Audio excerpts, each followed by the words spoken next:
नमस्कार, आप देख रहे हैं इंडिया सावधान न्यूज और मैं हूं आपके साथ मानवी ठाकुर।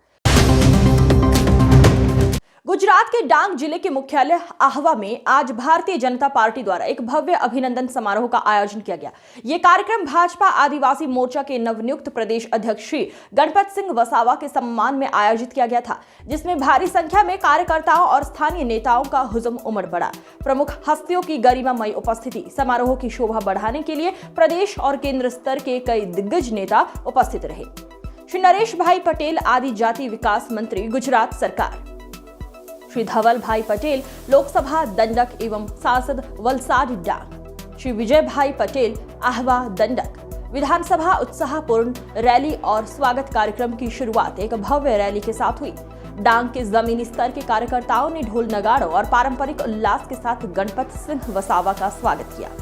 राजनीतिक विश्लेषकों के अनुसार कार्यकर्ताओं का ये जोश ये स्पष्ट संकेत देता है कि आदिवासी समाज के कल्याण के लिए भाजपा का संगठन डांग के सुदूर क्षेत्रों तक कितना मजबूत और सक्रिय है। संगठन के मौजूद मंच पर जिला भाजपा अध्यक्ष श्री किशोर भाई गावित, संगठन प्रभारी श्री राजेश भाई देसाई और प्रदेश आदिवासी मोर्चा के पूर्व अध्यक्ष श्री अर्जुन भाई सहित कई वरिष्ठ पदाधिकारियों ने अपनी उपस्थिति दर्ज कराई।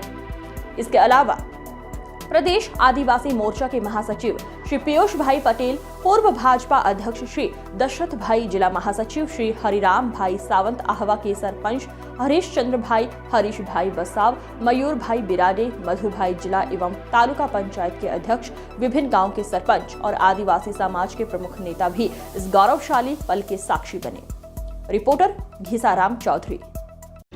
खूब सारी रीते ट्राइबल जिल्लाओं में थई रही है। आज कोईपण गरीब आदिवासी ने कंई पण बीमारी हो ऑपरेशन करावू हो तो आयुष्यमान कार्ड में 10 लाख सुधीनी सहाय सरकार आपे छे।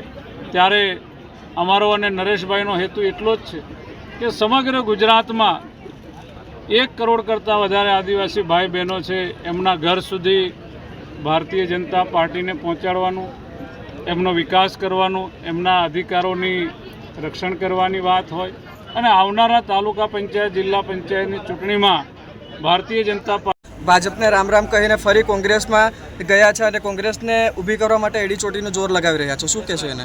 મિત્રો, ડાંગ જિલ્લાની અંદર કોંગ્રેસને આપ પાર્ટીના સુપડા સાફ થઈ ગયા છે। ડાંગમાં કોઈના જવાથી ભારતીય જનતા પાર્ટીને ફરક પડવાનો નથી। ડાંગ ભારતીય જનતા પાર્ટી 3 मंडल में तालुका पंचायत जिला पंचायत में भव्य थी भव्य विजय प्राप्त करशे अने आवनारी विधानसभानी इलेक्शन में पण डांगनी अंदर कमळ खिलवानुं छे। हूँ तमने बधाने आजे खातरी आपुं। भाजपने राम राम कहीने फरी कोंग्रेसमां गया छे अने कोंग्रेसने ऊभी करवा माटे एडीचोटीनुं जोर लगावी रह्या छो, शुं कहेशो एने? मित्रों, डांग जिल्लानी अंदर कोंग्रेसने आप पार्टीना सुपड़ा साफ थई गया छे। डांग में कोईना जवाथी भारतीय जनता पार्टी ने फरक पड़वानो नथी। डांग भारतीय जनता पार्टी 3 मंडल में तालुका पंचायत जिला पंचायत में भव्य थी भव्य विजय प्राप्त करशे अने आवनारी विधानसभानी इलेक्शन में पण डांगनी अंदर कमळ खिलवानुं छे। हूँ तमने बधाने आजे खातरी आपुं। गुजरात प्रदेश भारतीय जनता पार्टीना प्रदेश अध्यक्ष श्री जगदीशभाई विश्वकर्माजी, राज्यना मुख्यमंत्री श्री भूपेन्द्रभाई पटेल साहेब अने आदरणीय संगठन महामंत्री श्री रत्नाकरजी अने केंद्रीय नेतृत्व द्वारा हाल में ज गुजरात प्रदेश भारतीय जनता पार्टी टीमनी जाहेरात करवामां आवी छे अने एमां गुजरात प्रदेश आदिवासी मोर्चाना प्रमुख तरीके मारी जाहेरात करवामां आवी छे। त्यारे आदरणीय मंत्री श्री नरेशभाई पटेल साहेब साथे अमे नक्की कर्युं छे कि गुजरातना 14 जिल्ला में वसवाट करता 1 करोड़ करता वधारे मारा आदिवासी भाई बहनों ने मळवा जवानुं छे। एना भाग स्वरूपे आजे डांग जिल्लानी अंदर पण आदिवासी समाज द्वारा भारतीय जनता पार्टी द्वारा विविध समाजों द्वारा संगठनों द्वारा आ सन्माननो कार्यक्रमનું आयोजन कर्युं छे। आप जोई शको छो कि आदिवासी समाजनी अंदर एक अनेरो उत्साह ये भारतीय जनता पार्टी तरफ जोवा मळी रह्यो छे।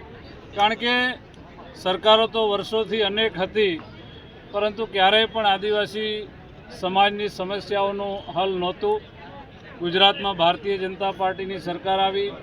નરેન્દ્રભાઈ મોદી સાહેબ જેવા આદિવાસી સમાજનું હિત ઈચ્છા રાખનાર મુખ્યમંત્રી મળ્યા અને વડાપ્રધાન પણ બન્યા.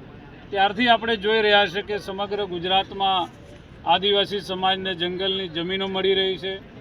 આદિવાસી સમાજના ગામડાઓ સુધી ડામર રસ્તા, સીસી રસ્તા પહોંચી રહ્યા છે. પીવાનું પાણી પણ પહોંચી રહ્યું છે. શિક્ષણ માટે પણ અનેક કોલેજો, યુનિવર્સિટી અને હોસ્ટેલો આદિવાસી દીકરા દીકરીઓ માટે વ્યવસ્થા સરકાર ઊભી કરી રહી છે. આદિવાસી સમાજ માટે